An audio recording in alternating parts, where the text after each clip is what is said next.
الحمد لله نحمده ونستعينه ونستغفره ونؤمن به ونتوكل عليه ونعوذ بالله من شرور انفسنا ومن سيئات اعمالنا من يهده الله فلا مضل له ومن يضلل فلا هادي له ونشهد ان لا اله الا الله وحده لا شريك له ونشهد ان سيدنا وسندنا ومولانا محمدا عبده ورسوله أما بعد فأعوذ بالله من الشيطان الرجيم بسم الله الرحمن الرحيم يا أيها الذين آمنوا لا تتخذوا اليهود والنصارى أولياء بعضهم أولياء بعض ومن يتولهم منكم فإنه منهم إن الله لا يهدي القوم الظالمين صدق الله العظيم وقال النبي صلى الله عليه وسلم من تشبه بقوم فهو منهم أو كما قال عليه الصلاة والسلام. بزرگان محترم، عزیز دوستو، ساتھیو، سبھی حضرات ایک مرتبہ درود پاک پڑھ لیجیے. اللهم صل على سيدنا محمد وعلى آل سيدنا محمد عبدك ورسولك وصل على المؤمنين والمؤمنات والمسلمين والمسلمات. بزرگان محترم، عزیز دوستو، اللہ رب العزت نے قرآن مجید کے اندر ارشاد فرمایا وَمَا خَلَقْتُ الْجِنَّ وَالْإِنسَ إِلَّا لِيَعْبُدُونَ کہ میں نے انسانوں کو اور جناتوں کو صرف اپنی عبادت کے لیے پیدا کیا ہے. اب یہاں پر ایک سوال ہمارے ذہنوں میں کافی عرصے سے آ رہا ہوگا اور بارہا یہ سوال کیا جاتا ہے کہ جب عبادت ہی کروانا مقصود تھا اللہ کو، تو عبادت کرنے کے لیے بے شمار فرشتے ہیں. عبادت کرنے کے لیے اللہ نے بارش کی قطروں سے زیادہ فرشتوں کو پیدا کیا ہے. کوئی رکوع کے اندر ہے، کوئی سجود کے اندر ہے، کوئی قیام میں ہے، کوئی قعود کے اندر ہے، کوئی قاعدے کے اندر ہے. ہر وقت 24 گھنٹے اللہ کی عبادت کر رہے ہیں. تو پھر انسان کو پیدا صرف عبادت کے لیے کیوں کیا ہے؟ اگر خالی عبادت کرنا مقصود ہوتا تو یاد رکھیے ہماری عبادت میں فرشتوں کی عبادت میں زمین آسمان کا فرق ہے. کیونکہ فرشتوں کے اندر اللہ نے عبادت کا مادہ رکھا ہے، یعنی عبادت کرنے کا ایک جذبہ رکھا ہے، ایک عادت ان کے اندر ڈالی ہے کہ تمہیں عبادت کرنا ہے. اس کے علاوہ فرشتوں کے اندر دوسرا کوئی کام کرنے کی طاقت نہیں ہے، صلاحیت نہیں ہے، اور ان کے اندر شوق نہیں ہے عبادت کو چھوڑ کر کے. مثال کے طور پر جیسے ابھی آپ کے سامنے یہ جو ہے فین چل رہا ہے، جب ہم بٹن کو آن کریں گے تو فین گھومنا شروع ہو جائے، کیونکہ فین کا کام ہے گھومنا اور ہوا دینا. اس کے علاوہ دوسرا کوئی کام نہیں کر سکتا. اسی طرح فرشتوں کا کام ہے عبادت کرنا. عبادت کو چھوڑ کر وہ گناہ نہیں کر سکتے، عبادت کو چھوڑ کر بیٹھے نہیں رہ سکتے، عبادت کو چھوڑ کر سو نہیں سکتے، عبادت کو چھوڑ کر کھا نہیں سکتے، عبادت کو چھوڑ کر پانی نہیں پی سکتے. کیوں؟ ان کا مادہ، ان کی خصوصیت، ان کی کنڈیشن ہے عبادت کرنا. صرف ایک جذبہ ہے ان کے اندر، وہ ہے عبادت عبادت عبادت. لیکن انسان کی کنڈیشن الگ ہے بالکل. انسان کے اندر اللہ رب العزت نے اختیارات کو رکھا ہے. اختیار پسند کو رکھا ہے. کیسے؟ اس کی مثال یوں سمجھیے کہ پوری دنیا کے اندر جس نے کلمہ پڑھ لیا ہے، جو ایمان والے گھر کے اندر پیدا ہو گیا ہے، وہ سارے کے سارے مسلمان ہیں.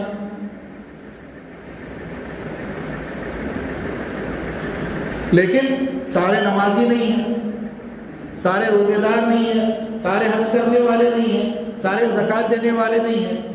یہاں اختیارات کی بات آ جاتی ہے. اب انسان چاہے تو نماز پڑھے چاہے تو نہ پڑھے، چاہے روزہ رکھے چاہے نہ رکھے، چاہے زکوٰۃ ادا کرے واجب ہونے کے بعد چاہے نہ کرے، حج فرض ہونے کے بعد حج کرے چاہے نہ کرے، یہاں کرنے اور نہ کرنے کا مسئلہ آ جاتا ہے۔ کرے گا ثواب ملے گا، نہیں کرے گا گناہ ہوگا اس کو۔ لیکن نہیں کرنے کا بھی ایک اس کے اندر جذبہ ہے انسان کے اندر، فرشتوں کے اندر وہ نہیں بول کر سوال ہی نہیں ہوتا۔ عبادت کرنا ہے، سجدہ کرنا ہے، سجدے میں پڑے رہیں گے سال ہر سال تک۔ کچھ فرشتوں کو لگا دیا اللہ نے کہ قاعدے میں کھڑے رہو، میری تسبیح بیان کرتے رہو، میری تعریف کرتے رہو۔ وہ تعریف کر رہے ہزاروں سال سے، لاکھوں کروڑوں سال سے، لیکن انسان کے اندر اللہ نے اختیار دے دیا۔ اس لیے جب اللہ رب العزت نے کہا فرشتوں سے کہ میں ایک ایسی مخلوق پیدا کرنے والا ہوں جس کے بارے میں تم نہیں جانتے لیکن میں جانتا ہوں، تو فرشتوں نے کہا اگر عبادت ہی کروانا ہے آپ کو تو عبادت کرنے کے لیے ہم بے شمار کھڑے ہیں۔ ہمارے اندر ہم نہ گناہ کرتے ہیں، نہ ہم کھانا کھاتے ہیں، نہ ہم پانی پیتے ہیں، نہ ہم سوتے ہیں، نہ ہمیں سستی آتی ہے، ہم 2400 گھنٹے آپ کی عبادت کر رہے ہیں۔ اللہ نے کہا کہ میں جو چیز جانتا ہوں تم نہیں جانتے۔ قالوا سبحانك لا علم لنا الا ما علمتنا انك انت العليم الحكيم۔ فرشتوں نے کہا اے اللہ آپ کی ذات پاک ہے، آپ کی حکمت اس کے پیچھے کیا چھپی ہے آپ ہی بہتر جانتے ہیں، ہمیں اس کا علم نہیں ہے۔ انک انت العلیم الحکیم، آپ زبردست علم والے اور حکمت والے ہیں۔ اب یہاں پر ایک بات ماحول کے حساب سے عرض کر دو، جیسا بھی غیر مسلموں کے تہوار چل رہا ہے دیوالی کا، اس کو لے کر کے ایک بات آپ کے سامنے عرض کر رہا ہوں کہ قرآن مجید کے اندر اللہ رب العزت نے فرمایا یا ایھا الذین آمنوا لا تتخذوا اليهود والنصارى، اور قرآن مجید کے اندر اللہ رب العزت نے فرمایا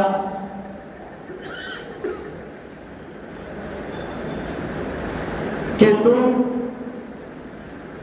یہودیوں اور نصرانیوں یعنی عیسائیوں اور یہودیوں کی بات کو نہ مانو، ان کی اتباع نہ کرو، یا دوسرے مذاہب ہے ان کی پیروی مت کرو، ان کو دیکھا دیکھی وہ عمل مت کرو، وہ تمہیں کبھی اپنا نہیں مانے، کبھی اپنا نہیں مانے۔ اب اس موقع پر اسلام ہمیں کیا تعلیم دے رہا ہے؟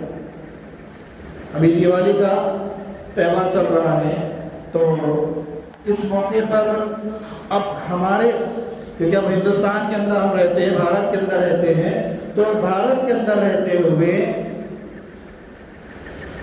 کاروبار ہم کریں گے، بزنس ہم کریں گے تو ہر ایک کے ساتھ ہوگا، مسلمان سے ہوگا، غیر مسلم سے بھی ہوگا، سکھ سے بھی ہوگا، عیسائی سے، ہر ایک سے کاروبار چلتا ہے۔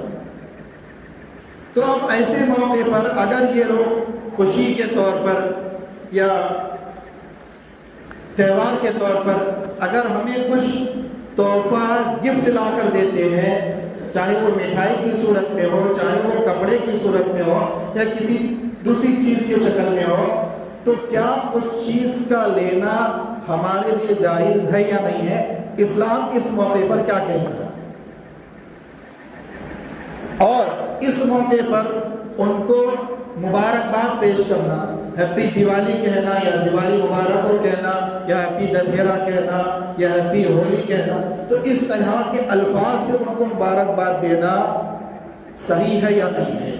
تو یاد رکھیے اسلام نے جتنی اجازت دے دی ہے اتنی کافی ہے۔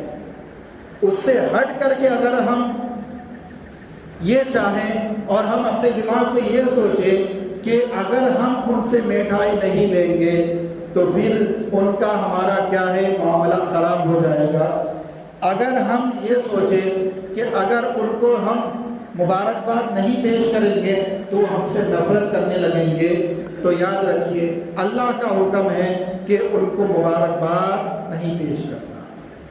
اب آپ یہ کہیں گے کہ مولوی صاحبوں نے جو ہے دین کو مشکل بنا دیا، علماء نے دین کو مشکل بنا دیا کہ دیکھو ان کو مبارکباد نہیں دینا، وہ تو ہم عید کی مبارکباد دے رہے، رمضان کی مبارکباد دے رہے، ربیع الاول کی مبارکباد دے رہے، بقرعید کے موقع پر مبارکباد دے رہے۔ تو ان کو اختیار ہے بھائی، ان کو اختیار ہے، وہ دے سکتے ہیں، وہ تو جتنے کنکر اتنے شنکر ہوگا، ایسا مسئلہ ہے۔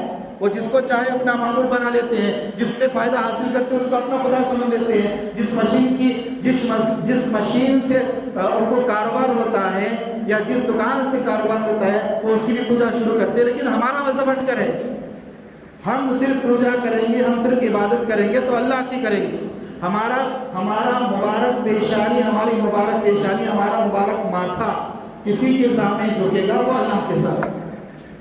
ہمارا اسلام اجازت نہیں دیتا، وہ راضی ہو چاہے نہ ہو، وہ خوش ہو ہم سے نہ ہو، چاہے ناراض ہو، ہم اللہ کو ناراض نہیں کر سکتے، اللہ کو ہم ہرگز ناراض نہیں کر سکتے۔ البتہ اگر وہ مٹھائی ہمیں پیش کر رہے ہیں اور ہمیں مکمل یقین ہے کہ جو ہمارا دوست ہمیں مٹھائی دے رہا ہے اس کا کاروبار حلال کا ہے، ایک صورت ہے لینے کی، وہ بتا رہا ہوں، اس کا کاروبار حلال کا ہے، سود کا نہیں ہے، انٹرسٹ کا کاروبار نہیں ہے اس کا، شراب بیچنے کا کاروبار نہیں ہے اس کا، جتنے بھی حرام کام ہوتے ہیں وہ کام نہیں ہے اس کا، اور جیسا بھی چلتا ہے لوگ کرتے 10,000 دے دے 11,000 لے لیے، ٹھیک ہے، تو اس طرح سود کے کاروبار نہیں ہے اس کا، تو لے سکتے ہیں۔ دوسری صورت یہ دیکھا جائے گا اس مٹھائی کو وہ دکان سے خرید کر ڈائریکٹ ہمیں دے رہا ہے یا وہ پوجا کروا کے دے رہا ہے۔ اگر پوجا کرا کے دے رہا ہے تو ہم نہیں دے سکتے اس کو، یا وقتی طور پر اس کا دل رکھنے کے لیے لے لے اور بعد میں دوسرے کو دے دے، کسی غیر مسلم کو ہی دے دے، کسی غریب کو بانٹ دے، غریب کو جو ہے ہدیہ کر دے وہ چیز۔ تو دو صورتیں ہیں، ایک تو کاروبار حلال کا ہونا چاہیے سامنے والے کا، اور دوسرا اس مٹھائی کو اس نے مورتی کے سامنے رکھ کر کے پوجا نہ کی ہو تب وہ مٹھائی آپ کے لیے جائز ہے، اس کے علاوہ دوسری صورت میں مٹھائی جائز نہیں ہوگی۔ ایک مسئلہ یہ ہو گیا۔ اب دوسرا مسئلہ یہ ہے کہ جیسے کہ ان کو مبارکباد پیش کرنا، ہیپی دیوالی کہنا یا ہیپی دسہرا کہنا، تو یہ جائز ہے یا نہیں ہے؟ یہ تو بالکل بھی جائز نہیں۔ کیوں؟ ابھی جیسے ہمارے مسلمان بھائی نوجوان طبقہ جن کے سرکل میں، دوست فرینڈ سرکل میں جو ہے غیر مسلم بھی آتے ہوں گے، تو وہ اسٹیٹس رکھنا شروع کر دیتے ہیں۔ ابھی ان کا تہوار بھی نہیں آتا، اس سے پہلے ہی اسٹیٹس رکھ دیتے ہیں اور مبارک پیش کرتے ہیں۔ یاد رکھیے مبارکباد کہتے کسے ہیں؟ کوئی عید کی مبارکباد پیش کر رہا ہے، کوئی دسہرہ کی دیوالی کی مبارکباد پیش کر رہا ہے۔ مبارک کے معنی ہوتا ہے کہ تمہارے تہوار میں اللہ برکت دے۔ مبارک کہتے کسے؟ چاہے آپ انگلش میں ورڈ یوز کریں، ہیپی دیوالی کہہ لیں یا دیوالی مبارک کو کہہ لیں، یہ معنی وہی نکلتا سب کا کہ تمہارے اس تہوار کے اندر ہم اللہ کیا کریں؟ برکت دے۔ یعنی ہم ان کے مذہب کو کیا کر رہے ہیں؟ موٹیویٹ کر رہے ہیں، بڑھاوا دے رہے اس کو کہ تمہارا مذہب اچھا ہے۔ نہیں، اسلام جتنا پاکیزہ، اسلام جتنا سچا مذہب کسی کا نہیں ہو سکتا۔ تو اسی طریقے سے اس کے بارے میں فقہاء نے فرمایا اگر کوئی غیر مسلموں کو ان کے تہوار کی مبارکباد دیتا ہے تو اسلام سے خارج نہیں ہوں گے، آپ اسلام سے نہیں نکل جائیں گے، ایمان رہے گا آپ کا، لیکن سخت گناہ کے مرتکب ہوں گے۔ فقہاء نے فرمایا زنا کرنے، چوری کرنے سے بھی بڑا گناہ ہے مبارکباد پیش کرنا۔ میں نے کیا بڑے بڑے فقہاء کرام نے لکھا ہے، کتابوں کے اندر بیان کیا ہے کہ اگر غیر مسلموں کے تہواروں کی مبارکباد پیش کرتے ہیں تو ایسی صورت میں آپ سخت بڑے بڑے گناہ کے مرتکب ہوں گے، حتیٰ کہ زنا اور چوری سے بڑھ کر بھی جو گناہ ہو سکتا ہے، شراب پینے سے بڑھ کر گناہ مبارکباد پیش کرنا۔ اب آپ کہیں گے کہ مولوی صاحب بیٹھ کر جو دشمنی پیدا کر رہے ہیں، ہندو مسلم میں دشمنی پیدا کر رہے ہیں، نہیں ایسی بات نہیں میرے بھائیوں۔ اسلام میں جتنی چھوٹ دی اتنا بس اس کو اختیار کرو، اس کو لے لو. اس سے زیادہ اپنی عقل سے آپ سوچیں گے وہاں نقصان اٹھانا پڑے گا. بلکہ اسلام نے مسلمانوں کے ساتھ اگر غیر مسلم رہتا ہے پاس میں پڑوسی، اس کو بھی حق دینے کا جو اسلام کہتا ہے. شریعت کے اندر مداخلت نہیں. پڑوسی آپ کا ہے، غیر مسلم ہے، آپ بیمار ہو گیا، آپ اس کی عیادت کو جا سکتے. آقا دو جہاں صلی اللہ علیہ وسلم جایا کرتے تھے، آپ اس کی عیادت کو جا سکتے. پریشانی میں ہے آپ اس کی مدد کر سکتے، آپ اپنا پیسہ اس کو لگا سکتے، بیمار ہے اس کا علاج کروا دیں. حتیٰ کہ اگر مسلم کنٹری ہو اور حکومت مسلم کی ہو تو اس صورت میں اگر کسی غیر مسلم کو مسلمان اگر گالی دیتا ہے یا اس کو تکلیف دیتا ہے تو وہاں کا جو اسلامی قانون ہوگا اس کے اور وہاں کا جو سربراہ ہوگا، جو خلیفہ ہوگا، اس کو اختیار ہے کہ وہ مسلمان کو کوئی بھی سزا دے سکتا. اس نے غیر مسلم کو گالی دی ہے تو اسلام کیا کہتا ہے، تو وہاں کا جو بادشاہ ہوگا، وہاں کا جو پی ایم ہوگا، اس کو اختیار ہوگا کہ وہ مسلمان کا غیر مسلم کو گالی دینے کی وجہ سے مسلمان کو جو بھی سزا دینا چاہے دے سکتا. اتنا یہاں تک رجوع کیا ہے. اس لیے آقا جو جہاں صلی اللہ علیہ وسلم جب مکے کو چھوڑ کر مدینے آئے ہیں تو آنے کے بعد دیکھا کہ لوگ یہاں پر عیدیں منا رہے، 2 عید منا رہے. نیران اور مہاراجان یہ 2 عیدیں ہوا کرتی تھی. تو آقا جو جہاں صلی اللہ علیہ وسلم نے پوچھا کہ کیوں کر رہے؟ کہا کہ ہم پہلے سے کرتے آ رہے. تو رسول اللہ صلی اللہ علیہ وسلم نے فرمایا کہ ان 2 عیدوں کے بدلے 2 عید اللہ تم کو عطا کر رہا ہے، اس کو قبول کر لو اور یہ جاہلیت کی رسموں کو چھوڑ دو. فرمایا کون سی عید ہے؟ کہا عید الفطر اور عید الاضحیٰ. یہ 2 عیدیں خدا تمہیں دے رہا ہے، اس کو اپنا لو، باقی عیدوں کو چھوڑ دو. فرمایا من تشبہ بقوم فہو منہم، کہ جو جس قوم کی مشابہت اختیار کرے گا، جس قوم کی نقل اتارے گا، فرمایا فہو منہم، وہ اسی میں سے. اگر ہمارا نوجوان غیر مسلموں کے تہواروں میں شرکت کر رہا ہے، پٹاخے پھوڑ رہا ہے، تو آقا دو جہاں کا فرمان ہے کہ وہ اسی میں سے، یعنی مسلمان نہیں ہو سکتا. ظاہری طور پر مسلمان ہے لیکن اللہ کی نظر میں کیا ہے؟ غیر مسلم ہو جائے گا. کیونکہ ہم بڑھاوا دے رہے ہیں، ہم اپنے مذہب کو بڑھاوا دیں. ہم اپنے مذہب کو کیسے بڑھاوا دے سکتے ہیں؟ نمازوں کی پابندی کریں، لباس اپنا جو ہے لباس اسلامی لباس اختیار کریں.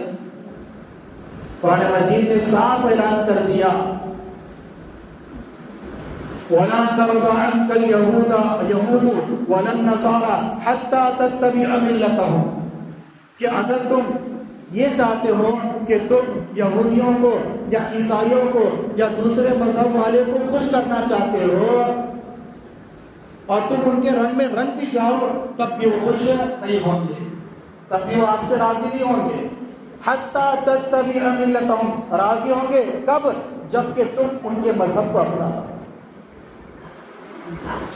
یہاں تک کہ تم ان کے مذہب کو اپنا لو، یعنی اپنا مذہب چھوڑ کر نعوذ باللہ ان کے مذہب کو اختیار کر لو، پھر وہ تمہیں اپنا مانیں گے. اس وقت تک تمہیں اپنا نہیں مانیں گے. اس لیے آقا جو جہاں صلی اللہ علیہ وسلم کے دور کے اندر کچھ ساتھی آئے، اسلام قبول کیے، تو اللہ کے رسول صلی اللہ علیہ وسلم نے فرمایا کہ تم مشرکوں اور کافروں سے الگ تھلگ رہو، تھوڑا دوری بنائے رکھو. اور جابر رضی اللہ تعالیٰ عنہ سے فرمایا کہ تم مشرکوں سے الگ رہو. الگ رہنے سے مراد کیا ہے؟ یعنی ان کے ساتھ رہ کر ایسی دوستی پیدا نہ کرو، دلی تعلق پیدا نہ کرو. ظاہری تعلق تو ہوگا کیونکہ اس وقت یہودی تھے، ان سے بھی بزنس ہوتا، کاروبار ہوتا. عیسائی تھے، ان سے بھی بزنس ہوتا، کاروبار ہوتا. تو کاروبار کرنا ہے، بزنس کرنا ہے، سب کو ساتھ لے کر کرنا پڑے گا. لیکن کاروبار اور بزنس کی حد ہے، اخلاق کی حد ہے، لیکن دلی تعلق نہیں ہونا چاہیے. دلی تعلق ہوگا ہمارا ایک مسلمان سے ہوگا، غیر مسلم سے تعلق ہوگا، ظاہری تعلق، دلی تعلق نہیں. اور آپ نے دیکھا بھی ہوگا جس سے موجودہ حکومت آئی ہے، یہ نفرتیں اور بڑھ گئی. ابھی ایک ویڈیو 2 دن پہلے میں سفر میں تھا، بھی دیکھا تو ایک غیر مسلم ہے وہ کھانا کھلا رہا ہے، آپ نے بھی دیکھا ہوگا، اور وہ ایک نعرہ لگوا رہا ہے یہاں پر مسجد میں وہ جائز نہیں ہے، مناسب نہیں ہے، تو وہ کہہ رہا ہے کہ تم یہ بولو کہ تمہیں کھانا دیا جائے، سب سے بلوا رہا ہے۔ اس میں ایک ہندو، اس میں ہماری ایک مسلم بہن آئی اور وہ بھی برقعے میں تھی، تو جب اس نے کھانا مانگا، مجبور ہو کہ انسان جب بھوکا ہوتا تو پھر نہیں دیکھتا، تو نعرہ بلوایا جائے، تو اس نے کہا ہم نہیں بولیں گے، اس معمولی کھانے کی وجہ سے پھر میں نعرہ بولوں گی نہیں، کہ تم بولو گی تبھی تمہیں دیا جائے۔ پھر اور ایک ہمارا مسلم بھائی، وہ غریبوں کو کھانا کھلا رہا ہے سڑک کے کنارے، تو وہ کہہ رہا ہے کہ تم کھانا بھوکے ہو تو کھانا کھا لو، اللہ اکبر بولنے کی ضرورت نہیں ہے تمہیں۔ اس کا موٹر جواب ہے اس کے لیے، اللہ اکبر بولنے کی ضرورت نہیں ہے، تمہیں بھوک لگی ہے تم کھانا کھا لو، چاہے تم کسی بھی مسلک کے ہو۔ یہ اسلام کی دعوت ہے، یہ اسلام کا طریقہ ہوتا ہے، بوڑھوں کو کھانا کھلانا، ننگوں کو کپڑا پہنانا، بیواؤں اور یتیموں کی مدد کرنا، اسلام اس کی دعوت دیتا۔ جہالت کی، گمراہی کی، نفرت کی دعوت اسلام نہیں دیتا۔ جیسے میں ابھی عرض کیا کہ اگر آپ کے پڑوس میں غیر مسلم بھی ہے، اگر وہ بیمار ہو جائے تو اس کی عیادت کیا کرو، اگر اس کو ضرورت ہے کسی چیز کی آپ اس کی مدد کر دو، اسلام اس کی ترغیب کرتا ہے۔ جو خاتون، جو عورت مکے کے اندر آپ کے اوپر کچرا پھینکتی تھی آپ علیہ السلام کے اوپر، جس دن کچرا نہیں گرایا آپ کے اوپر، آپ اس کی عادت کو چلے گئے، جب بیمار ہو گئی پتہ چلا کیا کچرا نہیں گرا، پوچھا کہ بیمار ہے وہ، تو اس کی عادت کو چلے گئے آقا روزہ۔ یہ اسلام اس کی دعوت دیتا ہے، اخلاق ہمیں ہر جگہ پیش کرنا، لیکن دلی لگاؤ ہوگا مسلمان سے ہوگا، غیر مسلم سے نہیں ہوگا۔ اس لیے قرآن مجید کے اندر اللہ رب العزت نے فرمایا یا ایھا الذین آمنوا لا تتخذوا اليہود والنصارى اولیاء بعضهم اولیاء بعض، کہ جو لوگ ایمان لائے ہیں وہ ان لوگوں کے لیے اللہ رب العزت فرما رہے ہیں کہ یہودی اور نصرانی یعنی عیسائی اور یہودی یہ ایک دونوں کے دشمن ہیں، ایک دوسرے کے دشمن ہیں۔ دشمنی کس حد تک پڑی ہوئی ہے؟ عیسائی کہتے ہیں کہ یہودیوں نے ہمارے پیغمبر حضرت عیسیٰ علیہ السلام کو قتل کیا تھا، یہاں تک دشمنی بڑی ہوئی ہے، لیکن اللہ رب العزت فرما رہے ہیں ان دونوں کی دشمنی ہے، لیکن جب بات آئے گی مسلمانوں کی تو یہ دونوں الگ ہو جائیں گے اور مسلمان پر حملہ کریں گے۔ جب بات مسلمانوں کی آ جائے گی تو یہ دونوں یہودی اور عیسائی یہ مل جائیں گے اور مسلمانوں پر حملہ کریں گے۔ جیسے ابھی آج کے دور کے حساب سے ہم دیکھیں کہ ملک بھارت کے اندر مختلف پارٹیاں ہیں، مختلف الگ الگ قسم کی پارٹیاں ہیں، ہر پارٹی ایک دوسرے کی مخالفت کرتا ہے، لیکن سب کا مشن اور سب کا ذہن ایک ہی ہے، وہ کیا ہے کہ ہم کسی مسلمان کو لیڈر نہیں بنائیں، کسی مسلمان کو ہم بڑی کرسی نہیں دیں گے، تجھے نہیں ملے گا چلے گا میں لے لوں گا، مجھے نہیں ملے گا تو لے لینا، تجھے تیرے کو میرے کو کسی کو لے گا دوسرا نہیں لینا، لیکن مسلمان ان لوگوں کا یہ ذہن بنا ہوا ہے۔ تو اسی طریقے سے عیسائی، یہودی یا جسے جو بھی مذہب والے ہوں جب آپس میں لڑتے ہیں، جب تک کہ مسلمان کی بات آئے، جب مسلمان کی بات آ جاتی ہے تو پھر یہ لوگ عیسائی ہو یا یہودی ہو یہ ایک ہو جاتے ہیں اور مسلمانوں پر حملہ کرنے کی سازشیں کرتے ہیں۔ بہرحال تو اس دیوالی کے تعلق سے چند باتیں تھی جو آپ حضرات نے جو پہلے آئے انہوں نے سنی ہے کہ ہیپی دیوالی کہنا یہ جائز نہیں ہے، اور مٹھائی ان لوگوں کے ہاتھوں سے لینا جائز ہے نہیں ہے، اس کی دو شکلیں میں بتایا ہوں کہ اگر اس کا کاروبار حلال کا ہے اور وہ مٹھائی پوجا نہ کی گئی ہو اس مٹھائی کے اوپر تو لے سکتے ہیں، ورنہ نہیں لے سکتے، اور مٹھائی دینے کے لیے جب وہ آ رہا ہے اس وقت بھی ہیپی دیوالی نہیں کہے گے۔ اگر کہے گا کوئی شخص، کہے گا کوئی نوجوان ہمارا تو وہ سخت گناہ کا مرتکب ہوگا۔ فقہائے کرام نے لکھا ہے اتنا بڑا گناہ ہوگا اس کو، زنا کرنے، شراب پینے، چوری کرنے سے بھی بڑا گناہ ہے یہ مبارکباد پیش کرنا۔ بہرحال ہم ان کے ساتھ رہیں گے، اخلاق سے رہیں گے، ان کے حقوق کو بھی ادا کریں گے، لیکن ہم اپنے مذہب کو پیچھے نہیں چھوڑ سکتے، ہمارا مذہب آگے ہوگا اور ہم اپنے مذہب کو فالو کرتے ہوئے ہمارا مذہب ہمیں کیا کہتا ہے، اسلام ہمیں کیا کہتا ہے، اس حساب سے ہم زندگی گزاریں گے۔ اللہ عمل کی توفیق عطا فرمائے اور دین اسلام پر ہمیں مکمل دین اسلام پر چلنے کی توفیق عطا فرمائے۔ آمین۔ وآخر دعوانا الحمدللہ رب العالمین۔ سبھی 1000 سنتیں پڑھیں۔